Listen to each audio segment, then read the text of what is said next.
No se me escuchó nada de lo que dije. Hola, ¿cómo están? Buenas noches, gracias por conectarse otra vez en este capítulo 20 ya de Pudahuel con Dignidad. Hemos tenido distintas etapas, principalmente enfocadas en la pandemia, pero hoy día entramos en una temporada distinta. Si bien es cierto, todavía estamos con esta crisis sanitaria, queremos darle énfasis especial al proceso constituyente. Así que estamos en los capítulos de Pudahuel Constituyente. Gracias por acompañarnos. Hoy día tenemos a una invitada, Alejandra Araya, abogada constitucionalista, y además nos va a acompañar en estos periodos, y ojalá que también más adelante, Javiera, parte del equipo de la concejalía. Así que, Alejandra, estás por ahí. Buenas noches, gracias por Hola, acompañarnos. hola, buenas noches. Gracias por la Y, invitación. y ahí está la Javi. Así que, gracias por eso. Hola. Eh, Hola. Seguramente hay varias dudas y Alejandra ya nos había acompañado en algunos sectores de la comuna, quizás algunos ya la conocían, estuvo en Pudahuel Sur, Pudahuel Norte y también en Pudahuel Rural, compartiendo con los vecinos, pudiendo aclarar las dudas que se generaban. Eso fue, si no me equivoco, Alejandra, en febrero o marzo, ¿no? Sí, claro. Claro. Sí, Correcto. y hoy día estamos en este periodo. Así que todas las preguntas que ustedes nos puedan hacer, vamos a tratar de contestarlas. Saludamos a quienes nos acompañan, al comunal Bernardino Cortés, a Anita, a Hugo, a la señora Clara y a las ventas Ruby Ross. Así que gracias por acompañarnos. Alejandra, vamos al grano. Eh, una de las primeras preguntas que dice esta convocatoria es: ¿qué es el plebiscito? Por favor, ¿nos puedes comentar qué es esto que se nos viene? A veces podemos pensar de que tenemos claridad absoluta en lo que vamos a votar o por qué votar, pero la verdad es que cuando estuvimos haciendo el puerta a puerta o compartiendo con los vecinos en marzo, antes de que se aplazara esta fecha, era sorprendente que yo creo que el 90% de los vecinos no tenía una claridad de que había una segunda papeleta. Entonces había mucha claridad en el apruebo, en el rechazo, pero en el resto no. Así que todo tuyo el espacio para responder esa primera pregunta, por favor. Bueno, muchas gracias y gracias por la invitación. Sí, me acuerdo, fue en enero y febrero los meses que recorrimos tu comuna, eh, vuestra comuna, porque después vino todo esto de la pandemia, ¿cierto? En marzo, y nada volvió como a ser lo mismo. El plebiscito del 25 de octubre es, como lo definiría yo, la salida democrática a toda la convulsión social y las exigencias sociales puestas en la calle desde el 18 de octubre del año pasado y por décadas puestas además sobre la mesa. Y digo que es la vía democrática porque se desató un conflicto, y evidentemente un conflicto de poder que, independiente de cómo ha sido levantado el plebiscito, y me refiero con eso al acuerdo por la paz, eh, nos da la posibilidad, por única vez en nuestra historia, de decidir si queremos o no seguir siendo regidos por la misma constitución, o si queremos hacer otra y por qué medio queremos hacer otra. Entonces tu pregunta es: ¿qué es el plebiscito? El día 25 de octubre nosotros vamos a decidir, las chilenas y los chilenos, y las personas que están en el extranjero, los extranjeros que tienen más de 5 años de residencia también, ya todos esos padrones están publicados en el CERVEL, las personas que están aptas para votar, y vamos a decidir sobre si queremos cambiar la constitución o sobre si no queremos cambiar la constitución. Esas son las dos primeras alternativas de la primera papeleta. Y esa alternativa es el apruebo, cambiar la nueva constitución. Y en segundo lugar está el rechazo, que es un rechazo cambiar la constitución actual, que es la constitución, ¿cierto?, promulgada en 1980 bajo el contexto de la dictadura militar. Y luego, en una segunda papeleta, nos van a preguntar a todas y a todos, independiente de que si votaste rechazo o apruebo, qué mecanismo, si es que hay que cambiar la constitución, por qué mecanismo tú quieres que se haga el ejercicio de redactar una nueva constitución. Y ahí van a haber dos alternativas. Una es la convención mixta y la otra es la convención constitucional. Y efectivamente hay grandes diferencias entre ambas, y también lamentablemente se ha suscitado hartos errores de comprensión, de comunicación y de lectura del mensaje también en torno a por cuál de las dos alternativas nos vamos, si es que es o no es una asamblea constituyente de verdad, la convención constitucional, las críticas más agudas. Hay personas que confunden el convención mixta como que va a estar integrado por hombres y mujeres, cuando la paridad solo está garantizada en la convención constitucional y en la parte electa de los asambleístas en la mixta, que es la mitad. Entonces, eso es como para responder a grandes rasgos la pregunta. Nos van a preguntar, ¿apruebo o rechazo? Y si quiero cambiarla, mediante una convención constitucional o mediante una convención mixta. Perfecto. Tú lo mencionaste bien claro. No es lo mismo el tipo de convención. O sea, nosotros primero aclarar que vamos a tener dos papeletas ese día. Una papeleta con si queremos cambiar la constitución, apruebo o rechazo, y una segunda papeleta con qué mecanismo. Uh -huh. Y que bien explicas tú de que si votas independiente por cuál de las dos alternativas hayas votado en el primer voto, vas a poder votar igual en la segunda, ¿no? O dejarlo en blanco, ¿no? Uh -huh. Y que no es lo mismo la convención mixta que la convención constitucional, No. ¿no? Eh, muchos piden que todavía hablan de asamblea constituyente. La verdad es que no es el mecanismo, no se optó por ese mecanismo de asamblea constituyente. Yo creo que si en un momento más pudiéramos explicar en qué consiste, cuáles son las diferencias, si eso vale la pena o no. Pero hay personas que creen que la convención mixta es la convención que es mixta entre hombres y mujeres, ¿no? Uh -huh. O sea, a ese nivel. Y tú explicabas de que solamente la parte la Asamblea Constituyente o la otra mixtura es la que tiene paridad. Yo creo que la Javi nos puede ayudar un poco más a profundizar aquello, pero vámonos primero a desmenuzar la alternativa de convención mixta. Esos son actores parlamentarios y personas que se van a elegir, ¿no? Si nosotros marcamos esa opción, si queremos que los que redacten la nueva constitución sea a través de una convención mixta, sería una mixtura entre parlamentarios y constituyentes que se elijan. Esos parlamentarios son cualquier parlamentario, son diputados, son senadores. ¿Cómo se elige esa parte de esa asamblea mixta o de esa convención mixta? ¿Y cómo se elige la otra parte? Vamos viendo eso, por favor. Ya, mira, la convención mixta, que no nos gusta, la convención mixta está integrada por 172 asambleístas. Ese es el número que tiene que estar integrado, 172. La mitad de ellos, el 50%, van a ser diputados o senadores en ejercicio. ¿Quiénes lo van a decidir? Ellos, los diputados y demás senadores en ejercicio. Van a designar lo que han llamado una Cámara Constituyente. Y el otro 50% de estos 172 integrantes sería bajo normas muy parecidas a las que se aplican en el caso de ganar la convención constitucional.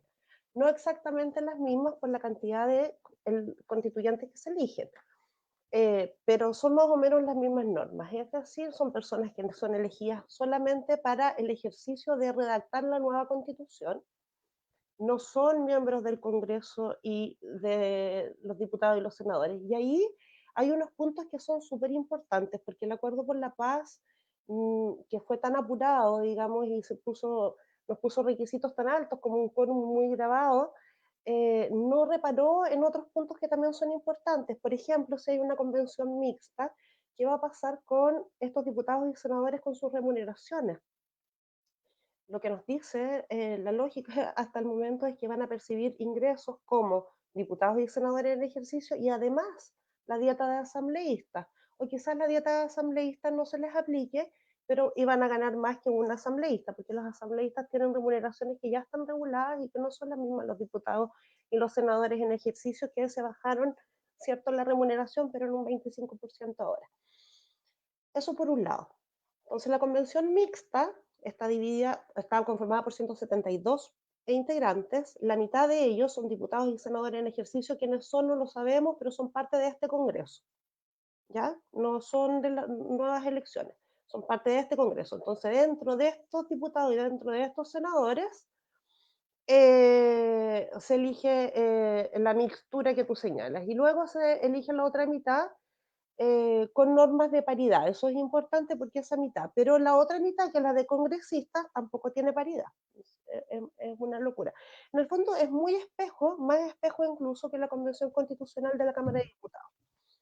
En la Cámara de Diputados, o sea, en la Convención Constitucional, lo importante, lo más relevante creemos nosotros, más allá de las diferencias que podemos hablarlas con respecto a la Asamblea Constituyente, lo que esperábamos, si es un tema de nomenclatura y qué sé yo, es que todos los integrantes, que para el efecto son 155, son electos con el único propósito de que redacten la Constitución y luego de que terminen de hacerlo, se van para la casa con un año de inhabilidad de postularse a cargos públicos, lo que también frena un poquitito el ejercicio de poder que puede haber ahí en esa discusión.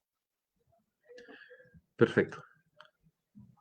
Claro, así como para que no se hagan campaña Sí, aprovechando mientras están redactando la Constitución, algo como por ahí.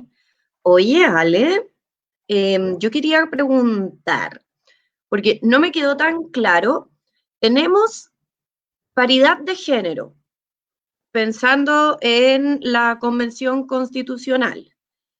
¿Y tenemos escaños reservados para alguien,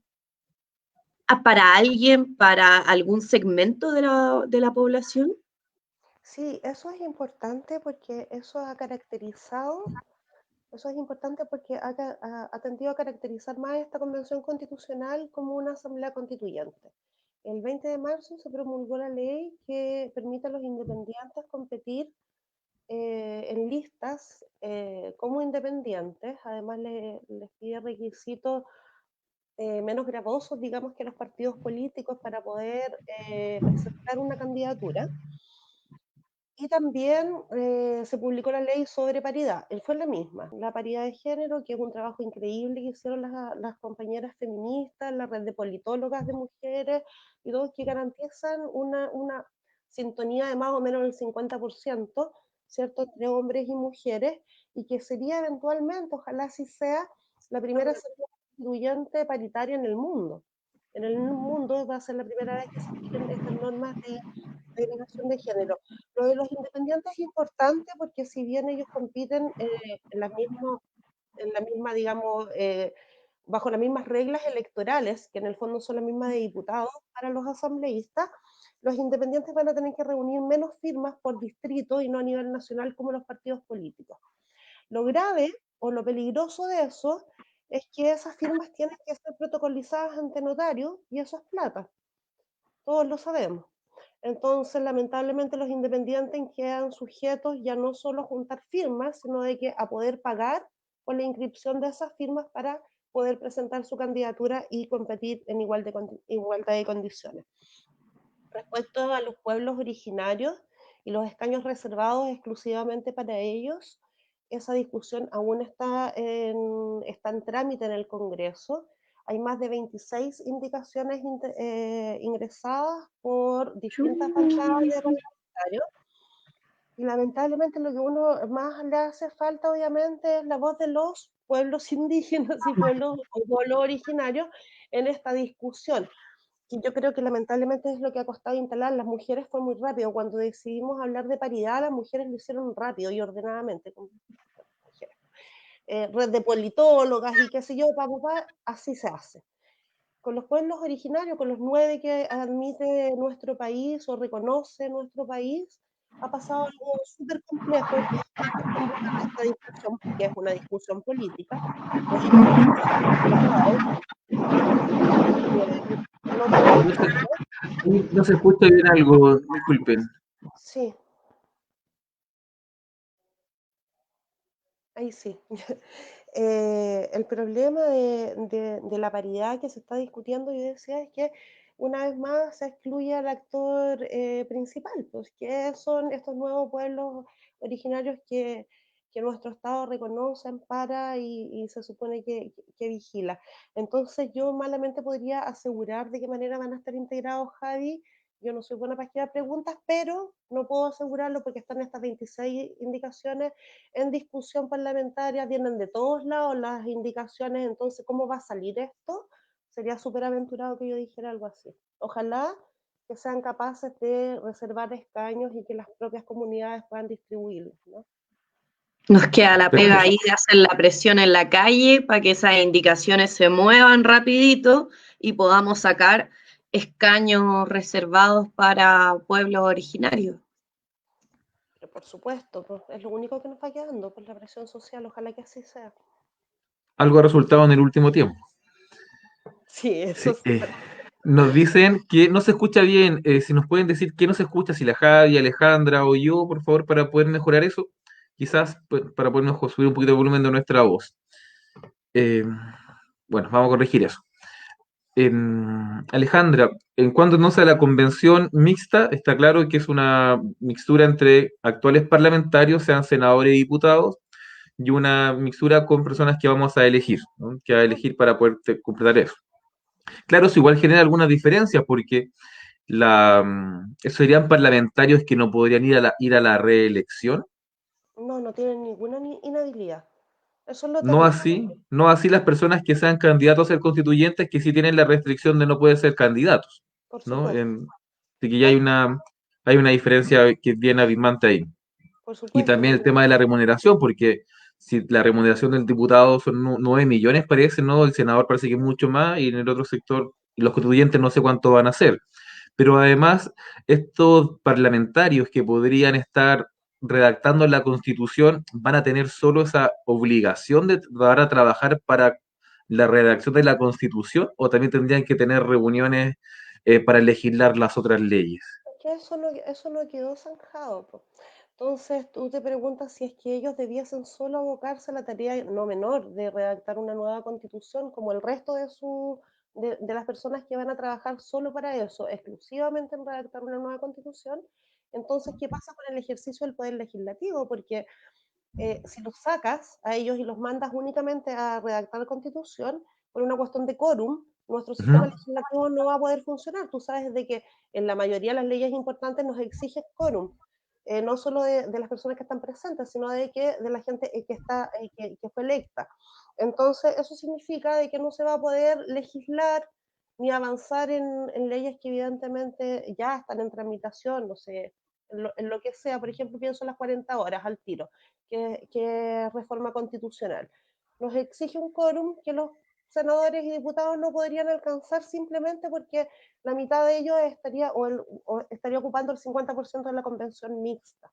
¿Se fija?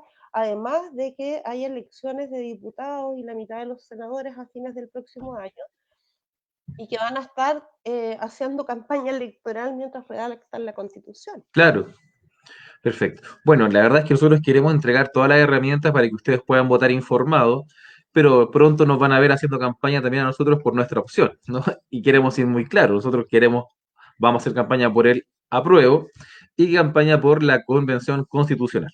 Así que ya explicamos todos los detalles de la convención mixta, ahora pasemos entonces a la convención constitucional, Uh -huh. que son estas, si es que hay alguna diferencia o no, ya lo explicaste la mayoría. Se avanzó con la paridad, no se pudo avanzar con los pueblos originarios.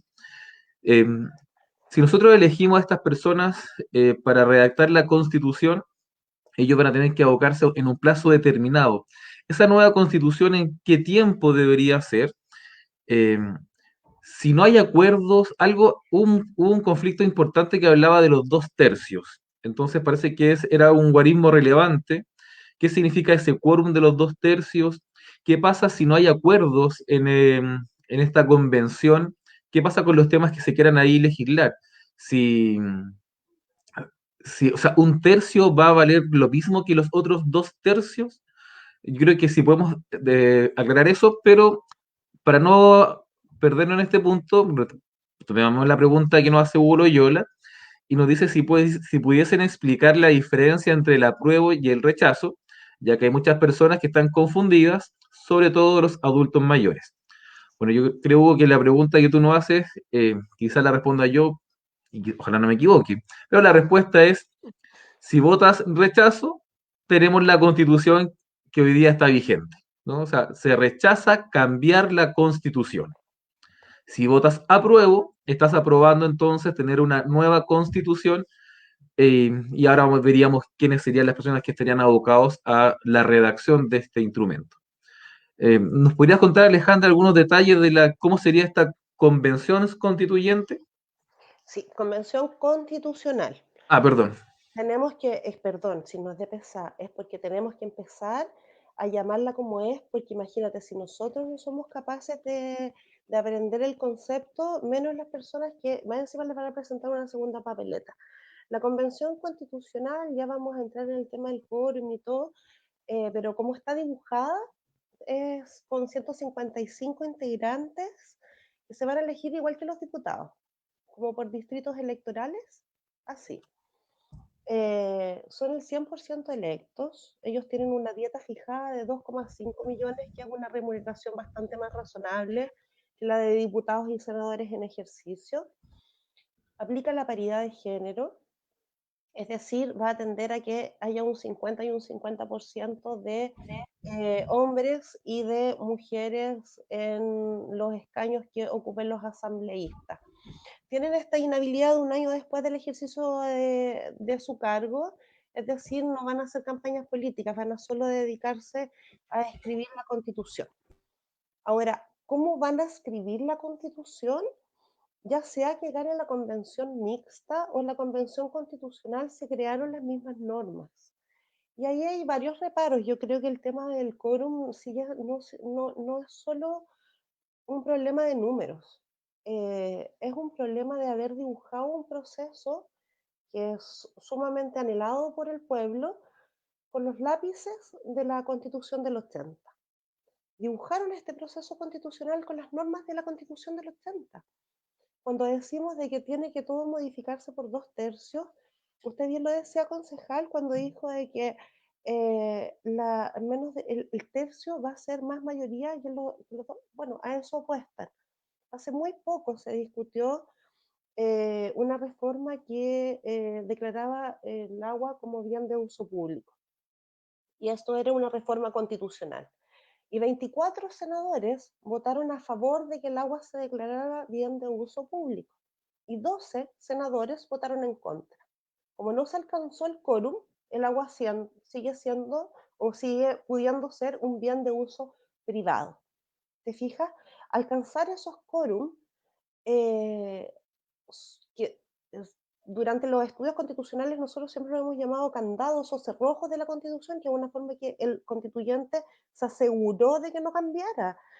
Jaime Guzmán tuvo la astucia de decir, y lo dijo con todas sus letras, lo cito, algo así como que no importaba quiénes estuvieran gobernando porque la cancha donde iban a jugar los jugadores iba a ser siempre la misma.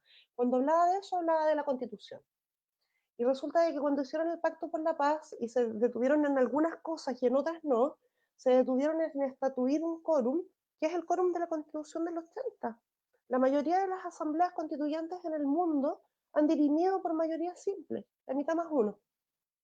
La mayoría de las asambleas constituyentes en el mundo. Algunas con un quórum un poco más agravado de mayoría en ejercicio, pero nunca un quórum supraconstitucional y todo esto que nuevamente es, por eso decimos que el proceso está pintado y es verdad, con los lápices de la Constitución del 80 y que tiene todo este olor a pacto cerrado, pero hay cosas que se pueden mover y se pueden cambiar.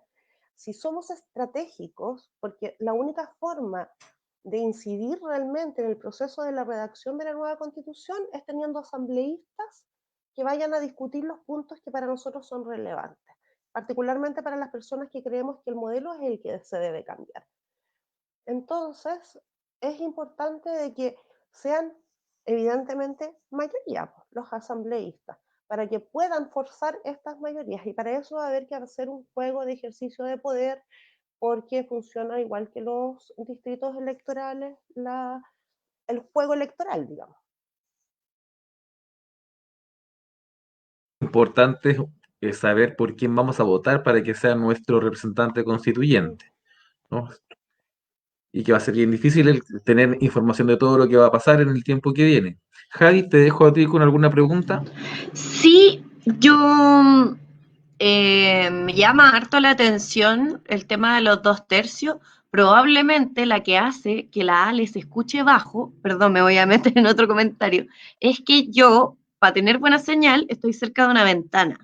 Entonces pasan los autos y mata todo el audio de todos.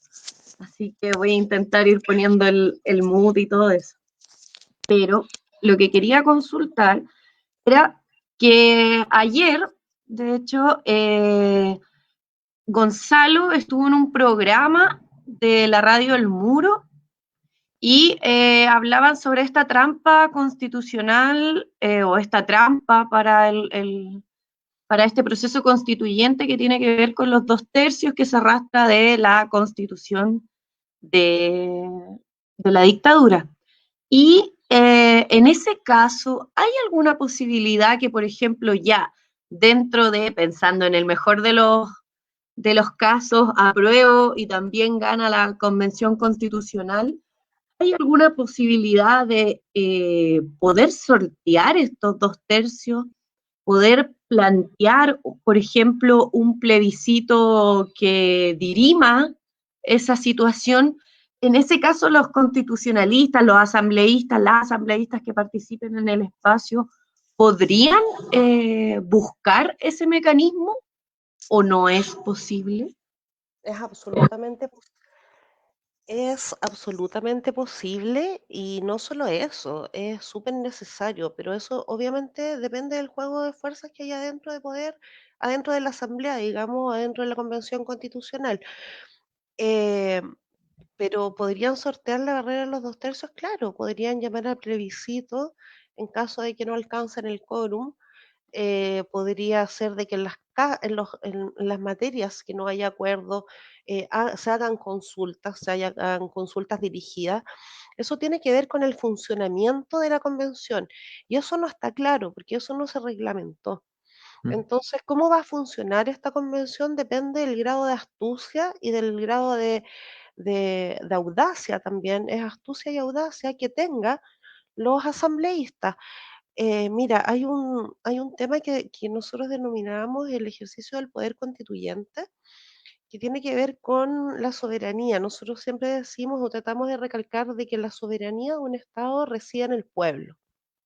Y el pueblo es lo único que tiene en sus manos el poder constituyente, que es esa capacidad de otorgarse entre ellos normas de convivencia, que en el fondo en síntesis eso es lo que hace una constitución, normar la parte institucional y la parte también individual, ¿cierto? Hasta nuestras familias norma esta constitución, eh, pero en el espacio en el que nos movemos.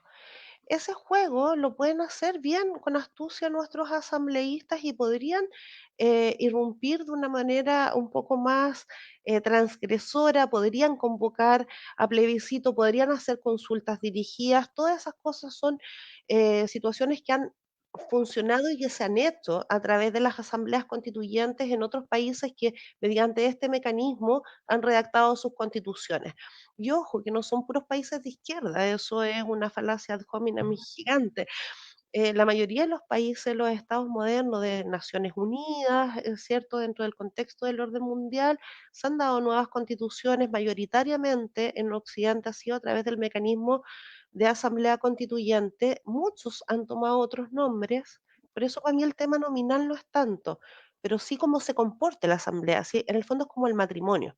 Sí, ya, podía estar viviendo en el sagrado vínculo del concubinato, o puedes estar casado por la iglesia y todas esas cosas, el vínculo debiese ser más o menos el mismo, ¿no? Acá es lo mismo, si no le quisieron llamar a asamblea constituyente, bien, que no le llamen así, pero que sí tengan las características mínimas que tiene esa institución para redactar una nueva constitución. Y eso va a depender de la astucia y sobre todo de la transgresión que sean capaces de tener los asambleístas, las personas que elijamos para eso. Lorena nos preguntaba si existe alguna diferencia entre constituyente y constitucional. Imagino que convención constituyente y convención constitucional. Claro, es que se llama convención constitucional, así le pusieron, tiene que ver como, no, yo creo que ahí hay solo una cuestión semántica nomás, o sea, porque constituyente, así se llama la Asamblea Constituyente, por el ejercicio del poder en el fondo, porque el poder constituyente radica en el pueblo y el pueblo ejerce el poder constituyente. Entonces esta asamblea, o sea, esta convención bien se podría haber llamado convención constituyente, pero le pusieron convención constitucional porque buscaron el nombre que menos roncha sacara, si en el fondo es eso. Ya, En el cierto. fondo es eso. Perfecto. Mira, Marilis Donoso nos pregunta, al ganar el apruebo, ¿la nueva constitución partiría en blanco, partiría de cero? ¿Qué es Sí, esto de la hoja en blanco? esto de la hoja en blanco significa por qué normas o qué normas siguen vigentes mientras redactamos una nueva constitución.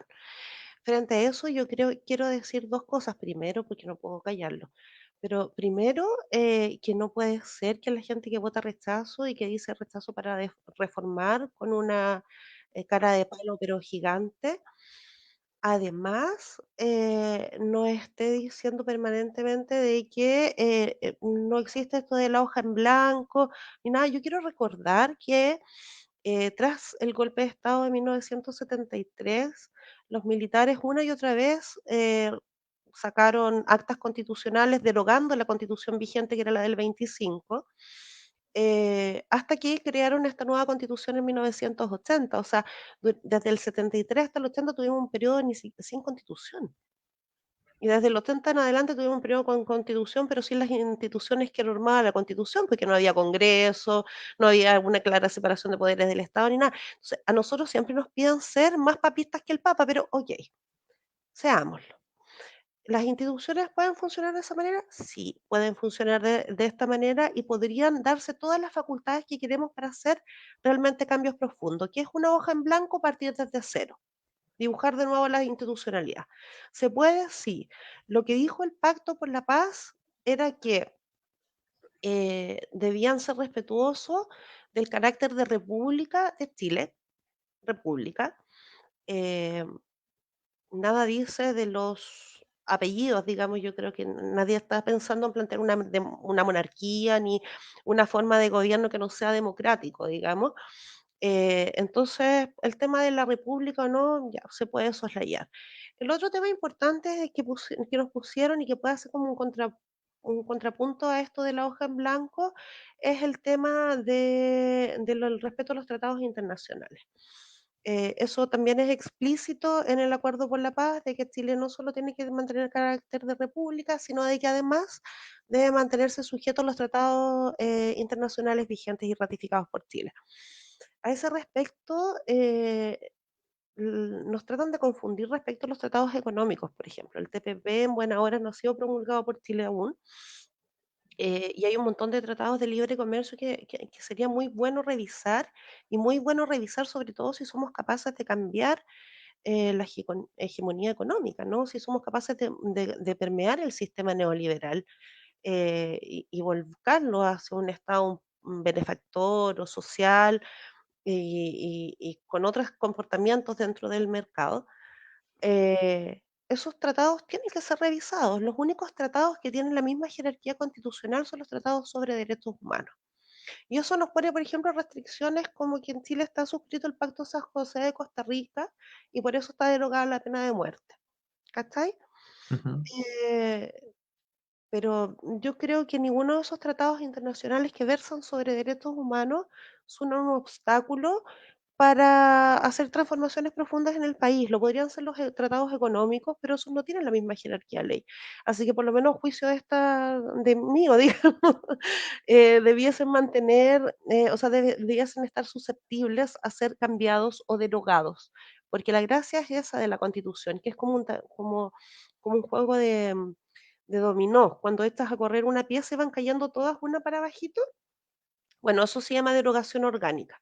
Si tú derogas un principio constitucional, se tienen que ir cambiando todas las otras leyes. Perfecto, Y esa sería la perfecto. idea. Nos pregunta la señora Clara Cano, ¿qué posibilidad de tener los votos para explicarlos y estudiarlos? Sí, señora Clara, vamos a tener los votos, vamos a poder compartirlos, vamos a buscar instancias donde poder hacer encuentros de capacitación o también que ustedes puedan explicarle estos votos a sus vecinos. Estamos en un tiempo de pandemia donde el hacer campaña va a ser muy distinto de cómo fue en otra oportunidad o cómo nos preparamos en, en marzo para poder ir a los distintos clubes o puerta a puerta, villa, poblaciones.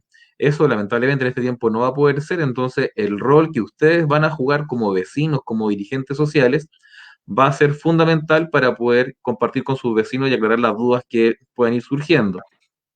Jenny nos pregunta algo que quizás quedó en el tintero, o yo no recuerdo habértelo escuchado, Alejandra, y es si los asambleístas no llegan a un acuerdo, ¿los 2/3 tomarán decisión alguna o qué pasa en ese caso donde no se llega a acuerdo?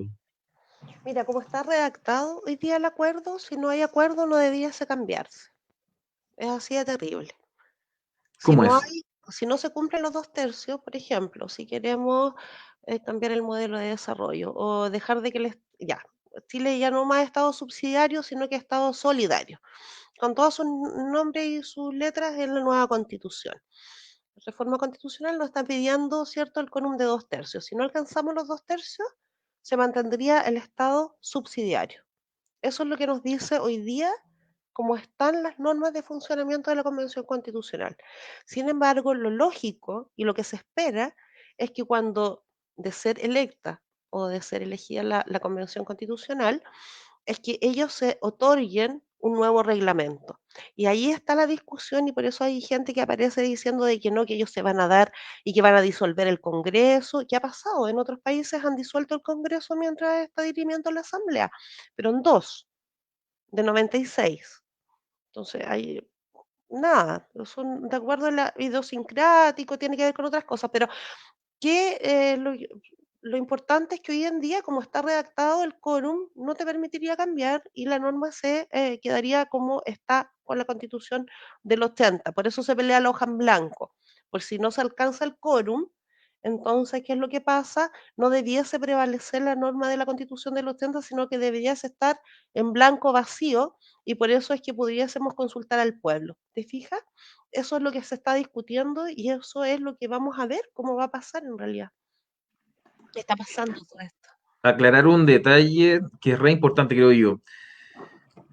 Hoy día hay partidos, sectores políticos, la derecha particularmente, que no quieren cambiar esta constitución. Esta constitución le acomoda, entonces ellos están votando por el rechazo, haciendo las campañas por el rechazo. Creo que hay que ser claro con eso.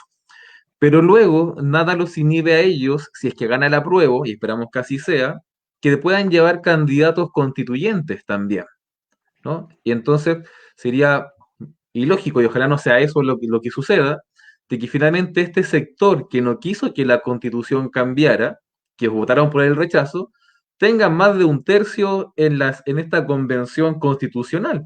O sea, si ellos dijeron que no querían cambiar la constitución, ¿cómo nosotros vamos a votar por ellos? Yo creo que ese es el llamado a nosotros a informarnos, a informarle a ustedes también quiénes van a ser los delegados constituyentes o las personas que van a redactar esa constitución y votar por el sector que de verdad quiera los cambios para el país y no los que van a poner todas las trabas. Pero bueno, tenemos como 2 meses todavía para poder ir explicando este proceso. Javiera. Oye, sí, es que, pucha, efectivamente, y bueno, con la Ale, que tuvo mucha disposición para poder realizar las charlas que hicimos en Pudahuel Sur, en Pudahuel Norte, en Pudahuel Rural, con la Carolina de allá.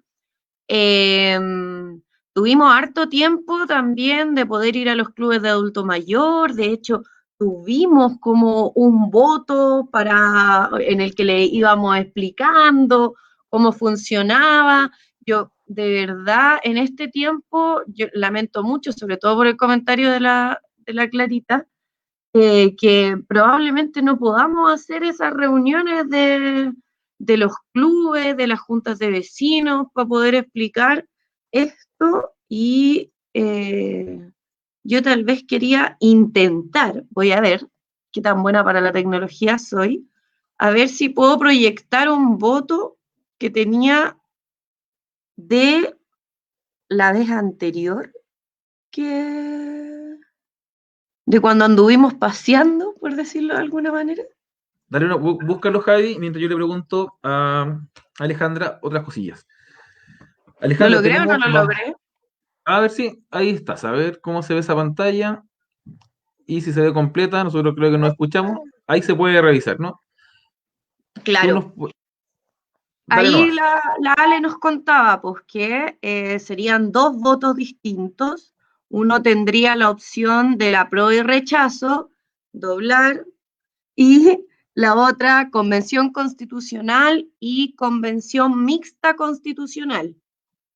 Eh, y serían efectivamente dos votos a depositar en las urnas. Yo imagino que va a haber dos urnas, una para echar unos votos, otra para echar otros.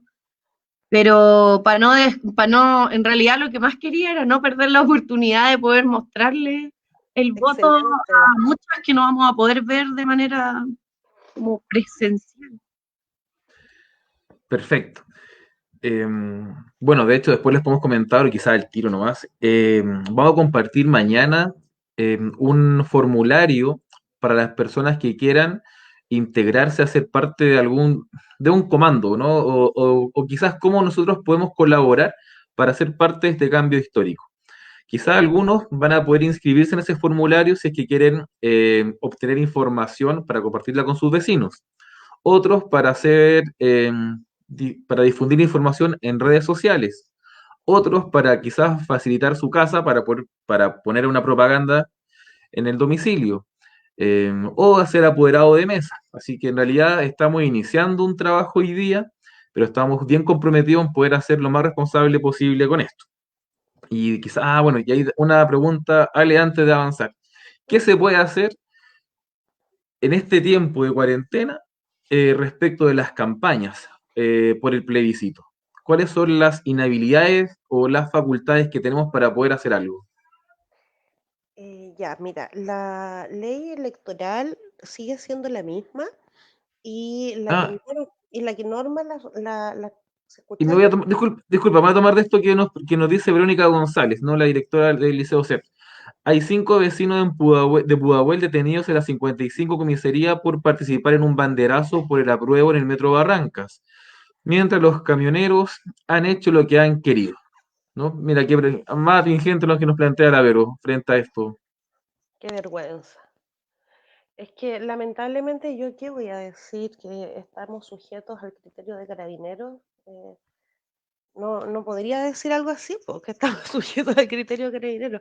Mira, la ley electoral es la misma y la de todo esto cambió con la reforma de los partidos políticos, la nueva ley electoral y qué sé yo, ¿cierto? Ya no se pueden usar muros públicos, hay una serie de restricciones, pero esta sigue siendo la misma para el plebiscito de la prueba. Lo que único que tenemos que tener siempre muy en consideración es que depende el estado o la fase de cuarentena en la que esté la comuna respecto a cómo puede ir avanzando esta campaña. Me refiero a la cantidad de personas que se pueden juntar, por ejemplo, para congregarse en una actividad en la plaza. Eso está permitido desde el 26 de agosto, está permitido. Eh, Juntarse, por ejemplo, en una plaza, hacer un banderazo, eso es legal desde el 26 de agosto. Lo que pasa es que no pueden haber más personas que las que se señalen para el periodo o la etapa que ustedes estén en cuarentena. Ustedes están en etapa 1, en cuarentena total, no pueden haber agrupaciones de personas, no pueden exceder más de 10 personas. Ahora, evidentemente hay un descriterio en lo que pasó, ¿cierto? En su comuna, yo lo lamento mucho, no, todos los días nos enteramos de casos de represiones hacia la protesta social, ¿cierto? Ahora con el tema del apruebo supongo que va a venir lo mismo. Y ciertamente es muy lamentable que estos tipos, mientras descaradamente cortan las calles, ¿cierto? En las carreteras, obstaculizando además el tránsito de mercaderías que son importantes, estén más bien resguardados por la policía que perseguidos. Pero la justicia sí es de clase, eso lo sabemos, y la policía persigue a un sector. Entonces, lo que yo los invito es a cuidarse más, a ver cuántas personas hay en esa actividad. Si vamos a hacer una actividad en la plaza, ok, estamos en fase 1, entonces no podemos ser más de 10.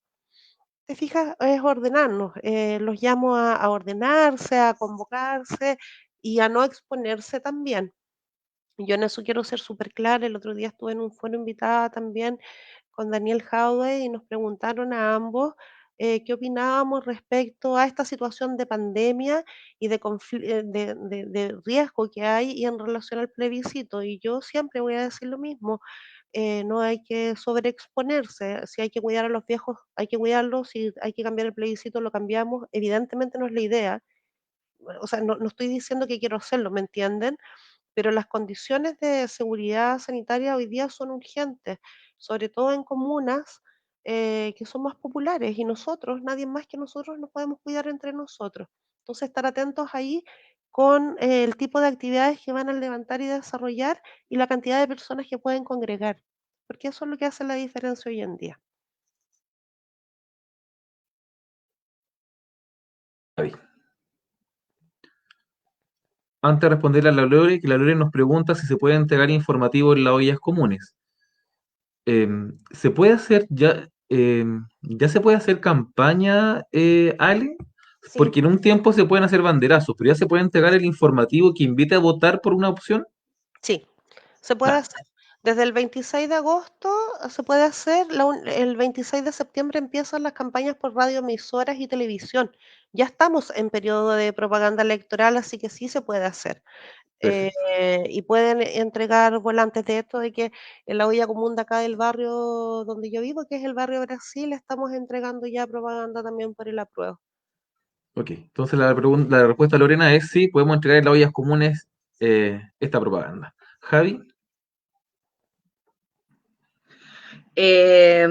Sí, yo creo que vamos a tener que aprovechar como las instancias de reunión que se han estado dando en torno a las ollas comunes, a esos espacios donde las vecinas y vecinos de varias comunas del país han tenido que, voy a hacer algo, pero un momento, que va a pasar una ambulancia por acá.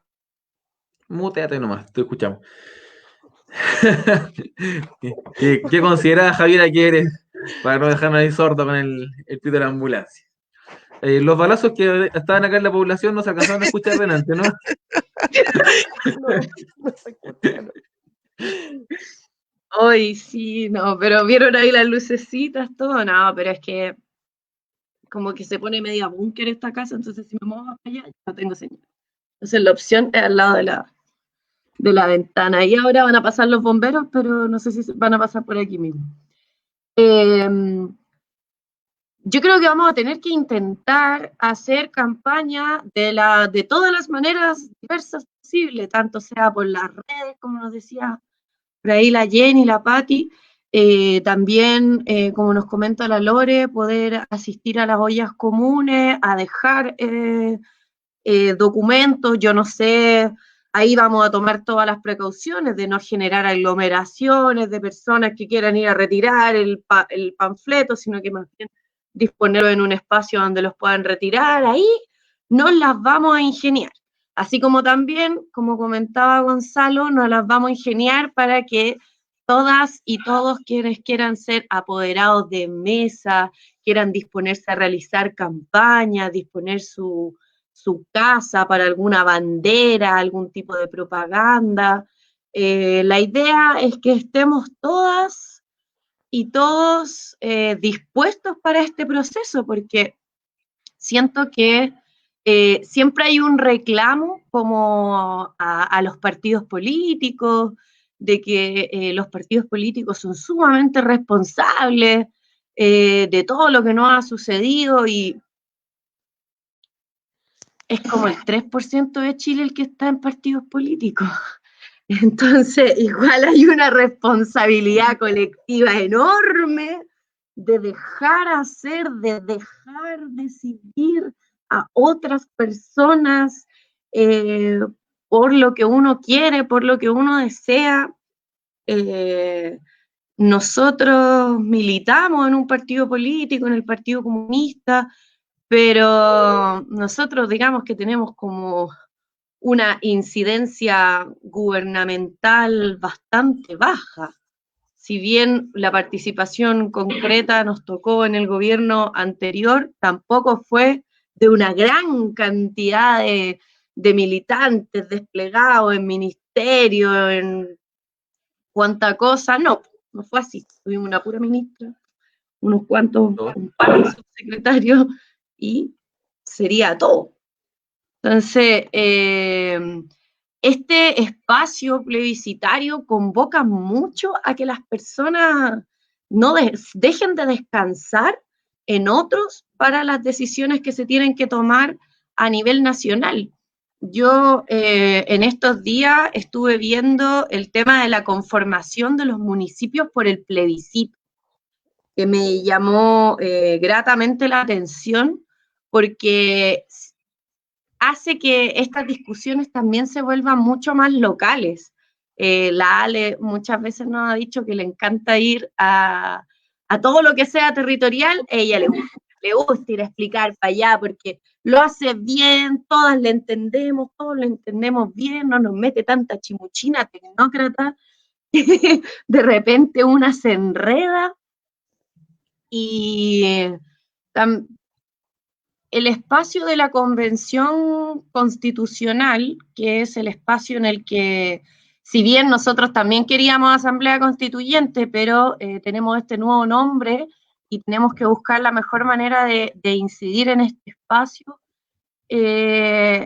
Ale, tú que, bueno, este proceso va a ser nuevo para todas y todos, pero esta Convención Constitucional, ¿a quién convoca? ¿Quiénes pueden ser candidatos o candidatas a este espacio de convención constitucional? ¿Hay que tener algún título? ¿Con o sin cuarto medio? ¿Cómo este asunto para la gente? No, no quiero referirme a la mixta porque pura confusión, pero para la convención constitucional, la que nos interesa a nosotras y nosotros, ¿qué? ¿Cuáles son los requisitos para ser un constituyente, una constitucionalista? Para postularte, tienes que ir en una lista, ya sea de partidos políticos o independientes, y que va a funcionar igual que las elecciones de diputados, por distritos electorales que son competencias entre varias comunas, ¿cierto? Un distrito está conformado por varias comunas y entre ahí van a haber, digamos, igual que de diputados, van a haber asambleístas para que voten por ellos. ¿Qué requisitos? Los requisitos generales, hay que tener 18 años, nacionalidad chilena, sí hay que tener cuarto medio porque hoy día se le exige a los funcionarios públicos, em, y nada más, nada más. De esto de que hay una gran discusión respecto a si esa asamblea, por ejemplo, debe estar integrada como por notables constitucionalistas y por caballeros muy ilustrados o por jueces y técnicos. Mi opinión personal es que la asamblea tiene que ser lo más representativo posible del país. Ojalá un espejo, una muestra de lo que es nuestro país, con toda la mixtura que tenemos. Y eso tiene que ver con todas las diferencias también culturales, económicas, religiosas y todo eso de que nos reconocemos, ¿no? Que podemos reconocer en nuestra sociedad. Entonces, cuando me preguntan si pueden haber curas, sí, sí pueden haber curas. Ojalá que no sean mayoría y que no volvamos a un estado que dependa de la iglesia. Pero si un cura se puede postular y puede ser electo, sí, por supuesto que sí. Eh, Ahora, eso va a depender y por eso es tan importante que haya una estrategia política detrás de esto, digamos, de que hayan ojalá candidatos y que esto no sea una competencia por quien haya más escaños nomás, sino que de verdad haya un tipo de alianza electoral que lo que propenda sea un cambio, ¿cierto?, más profundo, que es lo que nosotros aspiramos a un nuevo modelo de desarrollo sobre todo. Y respecto a la prueba y el rechazo, para tomarme así como de lo último que me preguntaste, yo creo de que a propósito de esta disonancia, ¿no?, que parece haber entre la ciudadanía y los partidos políticos, o los acusos que hay, qué sé yo, el 25 de octubre en particular no hay una opción política por la que ir a votar. No vamos a ir a votar por el Partido Comunista o por la UDI, no, vamos a ir a votar por una idea. Vamos a ir a votar por primera vez por una idea. La primera y la más importante a mi juicio, si queremos o no seguir siendo regidos por esta constitución terrible que padecemos, que no todos conocemos, pero todos la padecemos en este país. Entonces, ir a votar, lo que nosotros debemos hacer es lograr que ese día, ojalá la mayor cantidad de gente con las mejores medidas de seguridad, sobre todo sanitarias, puedan ir a votar y que el apruebo gane por una gran mayoría y la convención constitucional gane por una buena mayoría. Y luego vamos a tener en el mes de marzo todo el desafío electoral porque por primera vez estamos, o sea, yo me acordaba hace poco de que ahora en la presidencial de Piñera, en la segunda vuelta, salieron 1 millón de nuevos electores a votar, ¿cierto? Está hiper comprobado de que no fue el Frente Amplio el que no hizo ganar a Yeyer, ni nada de esas cosas, sino de que Piñera tuvo la astucia de sacar 1 millón de personas nuevas que nunca habían votado y que fueron a votar por él. Nosotros los que hemos sido además apoderados de mesa para las elecciones vimos como en esa elección se llenó de gente de derecha que usualmente no viene a los liceos de comunas más populares a defender votos y vinieron a defender los votos y todo. Imagínense qué pasa con la Constitución. O sea, estamos hablando de que por primera vez en la vida vamos a tener la posibilidad de cambiar el modelo, de decir ya no queremos más las Fuerzas Armadas en nuestra Constitución, queremos que sea realmente una institución subordinada. No nos gusta el Poder Judicial, bueno, el Poder Judicial también está regulado en la Constitución. No es necesario que hayan 2 cámaras en el Congreso, eso está regulado en la Constitución. El presidente tiene exceso de facultades legislativas, el pueblo ninguna. Ninguna organización social, sindical puede presentar un proyecto de ley. Bueno, esa estrecha iniciativa de ley que está circunscrita al presidente de la República se puede cambiar porque está en la Constitución. Entonces, muy importante el desafío que tenemos pendiente y es una gran pregunta. Oye, Ale, yo estaba allí poniéndote mucha atención y me fijé en uno de los comentarios que realizó Cecilia González y que quería puro preguntarte, porque yo también soy dirigente sindical. Y a mí me gustaría mucho participar en todo esto. Para este caso, aquellos que somos dirigentes sindicales, ¿tendríamos que renunciar a ser dirigentes sindicales para postular a esto? Lo que ¿También? pasa, sí, lo que pasa es que las normas que rigen las elecciones es la misma. Entonces, el dirigente sindical está obligado a renunciar para poder presentarse a cargo público, no así, ¿cierto? Los diputados y los senadores, por ejemplo, dicen de que hay varios diputados que no van a poder presentarse a la reelección, que están interesados en ser asambleístas. Ninguno tiene que renunciar, entonces ninguno pone en riesgo su cargo ni su remuneración, si es que pierde.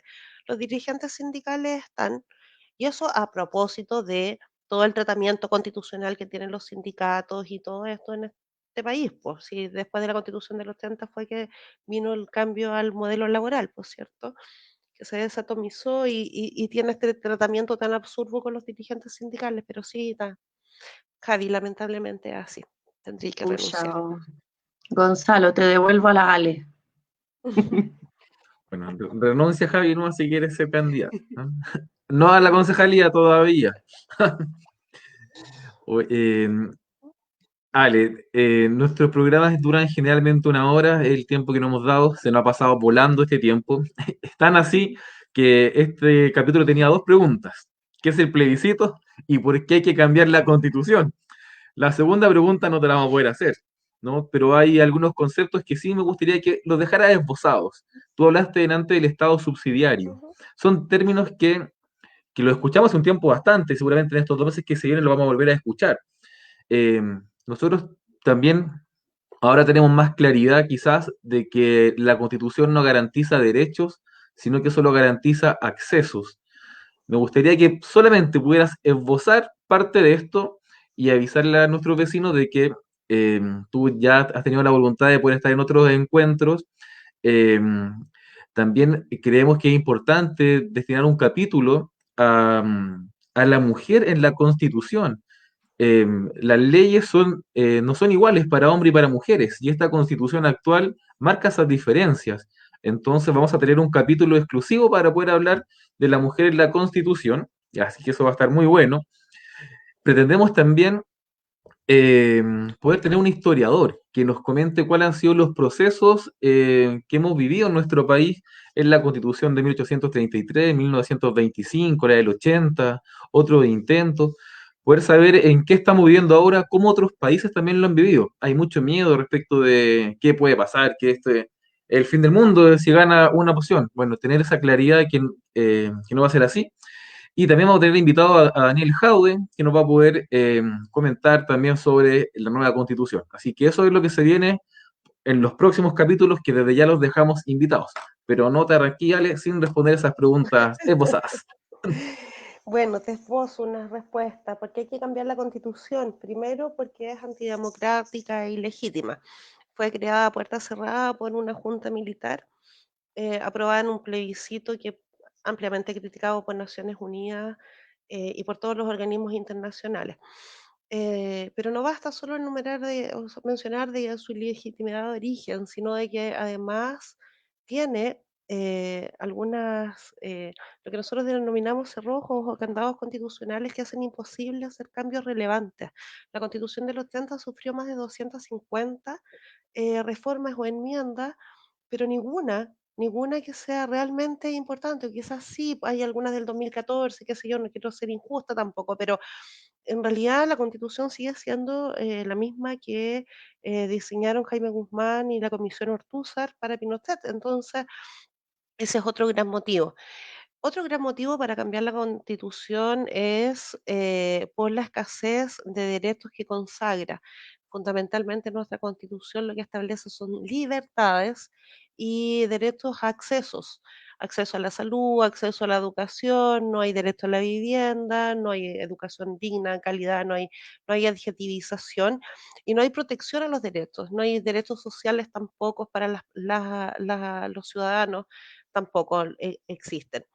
Debemos cambiar la Constitución también porque la Constitución establece el modelo del Estado en el que vivimos y eso es el Estado subsidiario que mencionó el concejal, que en buena hora podría cambiar a un Estado social o benefactor o más protector. Eso tiene que ver con un rol del Estado. Piensa tú de que desde esta Constitución, desde que se creó esta Constitución y se promulgó, aún en estos años de democracia, que podemos discutir qué tan profunda es o no, pero de democracia, no se ha creado ninguna empresa del Estado, ninguna. Y no se ha creado ninguna empresa del Estado porque la Constitución establece que el Estado no puede crear empresas en su rol de subsidiariedad, establece requisitos y quórum súper altos para que se pudiera crear una empresa, y si es que se logra ese quórum súper alto, esa empresa del Estado tiene que funcionar en el mercado como si fuera una empresa privada. Entonces, si tú te fijas, ni siquiera, por ejemplo, allá en Maipú, hay una empresa de agua potable que es municipal. Bueno, eso fue antes de la Constitución del 80, porque hoy día no podría ningún municipio tener agua municipal. Entonces, no basta con reformar la Constitución. No basta con derogar el decreto 3500, que hay muchas personas que dicen eso, no, pero hay que mejorar las pensiones. Eso está en el decreto 3500. Bueno, pero resulta que los principios de la seguridad social como derecho humano están en la Constitución, po, y no están reconocidos ni garantizados, ningún derecho social en Chile. Entonces, malamente vamos a cambiar algo, podríamos modificar el decreto 3500, eventualmente crear una FP estatal. Eventualmente, yo lo veo con mucho celo, porque por lo que te acabo de mencionar respecto a las empresas del Estado, pero no podríamos tener un sistema tripartito de reparto o algo que se asemeje más a seguridad social si no cambiamos ese principio constitucional.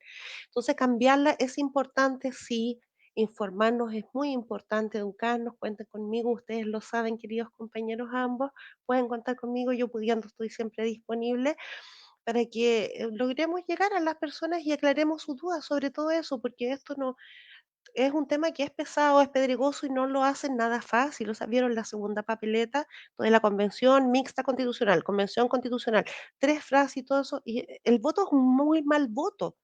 No está pensado para gente que le cueste leer, no está pensado, es un mal voto, que induce a confusión. La convención constitucional, convención mixta constitucional, la gente no está bien. Bueno, es ahí donde tenemos que trabajar y yo creo que estamos todos invitados a hacerlo. Perfecto. Gracias, Alejandra, por tu tiempo, por compartir con los vecinos de Pudahuel. Seguramente quedan algunas preguntas pendientes, pero nos comprometemos a que esas preguntas vayan a servir como insumo para el próximo capítulo, ¿no? Así que, Javi, gracias también por estar con nosotros. Estamos iniciando un proceso histórico, queremos ser parte de aquello, y ustedes también están invitados a hacerlos, queridos vecinos, queridos dirigentes sociales. Todos tenemos un rol fundamental que jugar. Así que vamos a necesitar la fuerza de todos y todas para poder tener un triunfo en octubre. Ale, ¿algunas palabras de despedida? No, nada, solo apoyar su trabajo, darles harto aliento a la comuna también, es difícil estar en cuarentenado, harto éxito en su trabajo y yo muy a disposición de lo que tengan pendiente. Un abrazo grande a ambos y a todos los que Gracias. están escuchando. Gracias, Ale, te pasaste. Ya.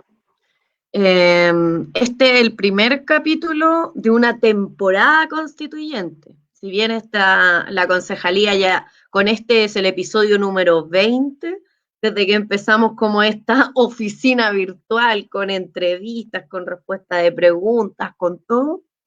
Eres nuestra primera invitada de esta temporada constituyente. Has venido a inaugurar la temporada constituyente de la concejalía. Así que, pucha, muchas gracias por tu disposición para estar hasta esta hora metida aquí con nosotros. Así que Yo muy eso. honrada y muy feliz. Muchas gracias, Javi. Gracias. Saludos a todos los que nos Gracias, acompañaron. Muchas gracias. Compartan este video, por favor, que ha sido bastante útil. Así que nos vemos la próxima semana. Que estén muy bien. Chao a todos. chao. Chao, cuídense mucho.